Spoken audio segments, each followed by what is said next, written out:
नमस्कार दोस्तों।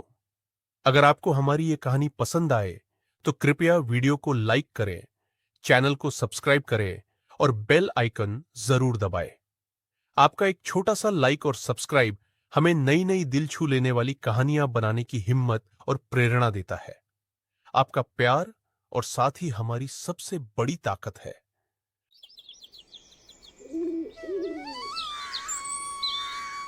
एक छोटा सा गांव था, नाम था देवपुर। वहाँ एक गरीब दंपति सुरेश और गौरी अपनी रोजी रोटी के लिए आलू पूरी का ठेला चलाते थे। उनकी पूरी का स्वाद लाजवाब था।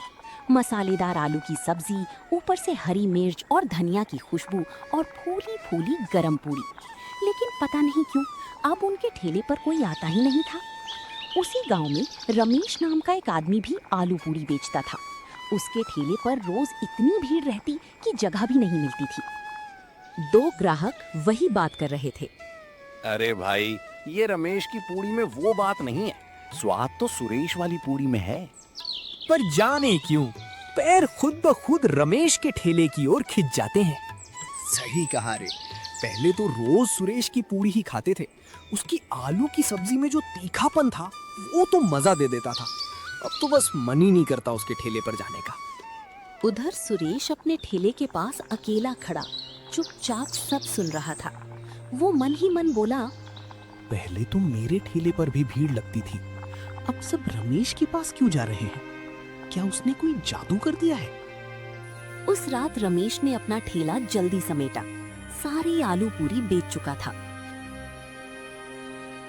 घर पहुंचते ही उसकी पत्नी सावित्री बोली, जी आज तो अमावस्या की रात है, याद है ना? हाँ याद है। तुमने तैयारी कर ली? जी पूरे 13 किलो चिकन पका लिया है। पर बताओ ना, हर बार 13 किलो ही क्यों? 10 या 20 क्यों नहीं? अरे भगवान, मैंने उसे 13 तारीख को ही नींद से जगाया था। अब उसे हर अमावस्या को 13 किलो चिकन चाहिए। अगर नहीं दिया तो हमें ही खा जाएगा।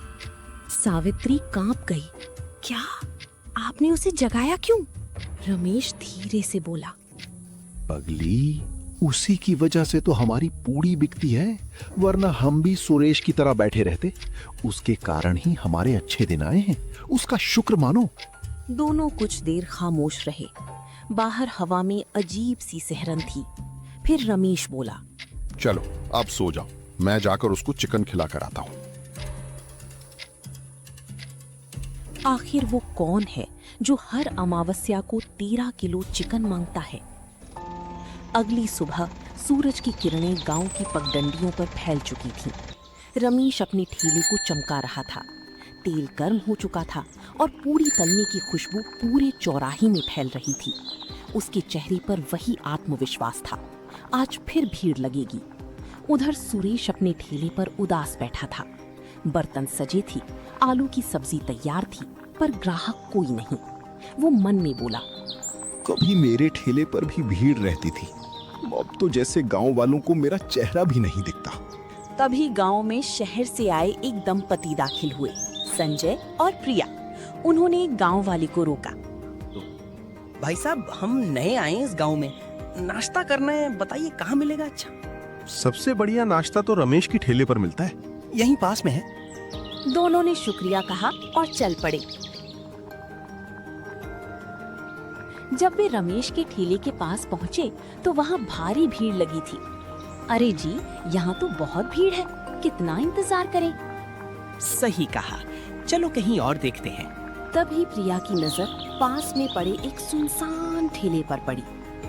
देखो उधर वो ठेला कितना साफ है और खुशबू भी कितनी अच्छी आ रही है।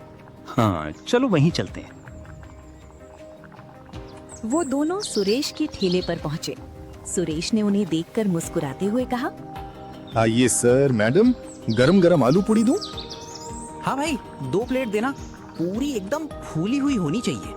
सुरेश ने स्नेह से 2 प्लेट परोसी। दोनों ने पूरी चखी। वाह, ये तो वाकई लाजवाब है। सच में भाई, तुम्हारी पूरी का तो कोई जवाब नहीं। पर एक बात बताओ, इतने बढ़िया स्वाद के बाद भी यहाँ कोई ग्राहक क्यों नहीं? क्या बताऊं साहब, उस रमेश ने कुछ जादू कर रखा है। गांव वाले अब मेरे ठेले की तरफ देखते भी नहीं। आप शहर से हैं इसलिए बच गए, नहीं तो आपके पैर भी उसी के ठेले की ओर खिंच जाते। अरे भैया, ऐसा कुछ नहीं होता। अपने कर्म देखिए, जादू टोने पर क्यों दोष डालते हैं? इतना कहकर दोनों चले गए। पर उधर रमेश ये सब दूर से देख रहा था। वो तुरंत अपना ठेला समेटकर जंगल की ओर निकल गया। अंधेरा घिरने लगा था। जंगल के भीतर वो एक पुरानी गुफा में दाखिल हुआ। भीतर से कुछ मंत्रों की आवाज आई। हवा भारी हो गई और ठीक 10 मिनट बाद वो पसीने से तर हांफता हुआ बाहर निकला। अगली सुबह वही शहर वाले फिर नाश्ते के लिए निकले। सुनो जी, पता नहीं क्यों मेरा मन उस रमेश के ठेले पर जाने का कर रहा है। अरे मेरा भी। कल तो मैंने कहा था वहाँ भीड़ ज्यादा है, फिर भी मुझे आज वहीं जाने का मन कर रहा है। दोनों हंसते हुए सीधे रमेश के ठेले पर पहुंचे। सुरेश दूर से ये सब देख रहा था। उसका चेहरा सफेद पड़ गया। तो अब उन पर भी जादू चल गया। जब संजय और प्रिया नाश्ता करके लौट रहे थे तो रास्ते में गांव के सरपंच जी मिल गए। कैसे हैं शहर वाले बाबू? कैसा लगा हमारा गांव? बहुत प्यारा गांव है सरपंच जी। बस एक अजीब बात है, कल हम सुरेश के ठेले पर गए थे, आज जाने क्यों हमारे पैर खुद ब खुद रमेश के ठेले की ओर खिंच गए। कुछ तो अजीब है उस ठेले में। अरे नहीं बाबूजी, कुछ अजीब नहीं। रमेश के आलू पूरी का स्वाद ही ऐसा है कि लोग खुद खिंच जाते हैं। पर संजय और प्रिया जब आगे बढ़े तो दोनों के मन में एक ही सवाल गूंज रहा था। क्या सचमुच स्वाद खींचता है या फिर रमेश का कोई रहस्यमयी राज? शाम का समय था। सुरेश अपने घर में चूल्हे के पास बैठा था कि तभी दरवाजे पर दस्तक हुई। दरवाजा खोला तो सामने संजय और प्रिया खड़े थे। अरे सर, मैडम, आप यहाँ? सुरेश, जो तूने कहा था लगता है वो सब सच है। देखा, मैंने पहले ही कहा था वो रमेश कोई साधारण आदमी नहीं है, पर आपको यकीन ही नहीं हुआ। अब यकीन हो गया है? क्या देखा आपने? हमने रमेश को जंगल की तरफ जाते देखा। एक थैली में कुछ था, शायद वही राज छिपा है वहाँ। तो फिर देर किस बात की? चलो आज उस जादू का पर्दा फाड़ ही देते हैं। तीनों जंगल की ओर निकल पड़े। हवा ठंडी थी, पेड़ झूम रहे थे और चारों तरफ एक रहस्यमयी सन्नाटा था। सुनिए, ये कैसी गंध है? चिकन की खुशबू जैसी। लगता है रमेश ने ही चिकन लाया होगा। दूसरा कौन जंगल में चिकन लाएगा? कुछ दूर जाने पर उन्हें एक पुरानी गुफा दिखाई दी।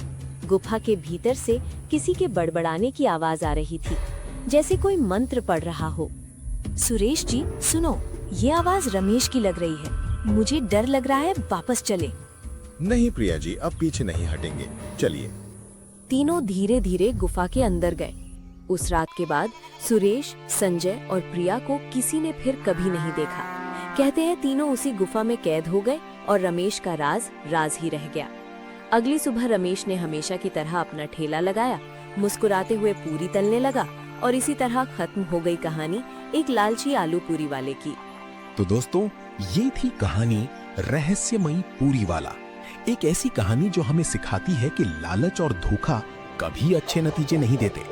लेकिन इस कहानी का सच क्या है? सुरेश, संजय और प्रिया को आखिर क्या हुआ? क्या वो आज भी गुफा में कैद हैं या कहीं और? अगर आपको भी इन सवालों के जवाब जानने हैं तो कमेंट करें पार्ट 2।